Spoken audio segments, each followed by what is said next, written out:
உலகமே திரும்பி பார்க்குற மாதிரி இந்தியா ஒரு மாஸ் மூவ் பண்ணியிருக்கு. ப்ரைவேட்டாக விக்ரம் ஒன்ன்ற ராக்கெட்டை லான்ச் பண்ணி எர்த்தோட லோ எர்த் ஆர்பிட்டில் நிற்க வச்சு சாதனையை படிச்சிருக்காங்க. அமெரிக்கா சைனாக்கு அப்புறம் நம்ம இந்தியா தான் தேர்ட் இண்டிபெண்டன்ட் கண்ட்ரி ப்ரைவேட் ஆர்கனைசேஷனை பில்ட் பண்ணி அவங்களே மேனுஃபேக்சர் பண்ணி சக்ஸஸ்ஃபுல்லாக லான்ச் பண்ண கண்ட்ரி. எக்ஸாம்பிள் நாசான்றது ஒரு கவர்மெண்ட் ஆர்கனைசேஷன். பட் எலான் மஸ்கோட ஸ்பேஸ் எக்ஸ் எப்படி ஒரு ப்ரைவேட் ஆர்கனைசேஷனாக இருக்கோ அதே மாதிரி இஸ்ரோன்றது ஒரு கவர்மெண்ட் ஆர்கனைசேஷன். இந்தியாவில் ஸ்கை ரூட் ஏரோஸ்பேஸ்ன்றது ஒரு ப்ரைவேட் ஆர்கனைசேஷனாக 2 சயின்டிஸ்ட் பில்ட் பண்ணியிருக்காங்க.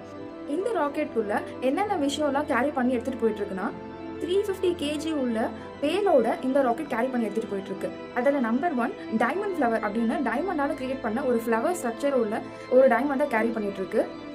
மைக்ரோ ராக்கெட் அப்படின்னு ஒரு மினியேச்சர் ஸ்ட்ரக்சர்ல ஆமன், விக்ரம் சாராபாய், ஏபிஜே அப்துல் கலாம் இந்த 3 பேரையும் ஹானர் பண்ற மாதிரி மினியேச்சர் கிரியேட் பண்ணி இந்த ராக்கெட்ல கேரி பண்ணிட்டு இருக்கு. நம்ம பிரைம் மினிஸ்டர் நரேந்திர மோடி அவரோட கைப்படையா வந்தே மாதரம் அப்படின்னு எழுதப்பட்ட ஒரு போஸ்டல் கார்டையும் இந்த ராக்கெட் கேரி பண்ணிட்டு இருக்கு. ஸ்பேஸ்ல ஏகப்பட்ட வேஸ்டேஜஸ் இருக்கு. அது எல்லாமே கிளியர் பண்ற ஒரு ரோபோவை இதுல வச்சு அனுப்பியிருக்காங்க இந்த விக்ரம் 1. இந்த மாதிரி இன்ட்ரெஸ்டிங்கான இன்ஃபர்மேஷன் டெய்லி தெரிஞ்சுக்க மறக்காம நம்ம சேனலை சப்ஸ்கிரைப் பண்ணுங்க.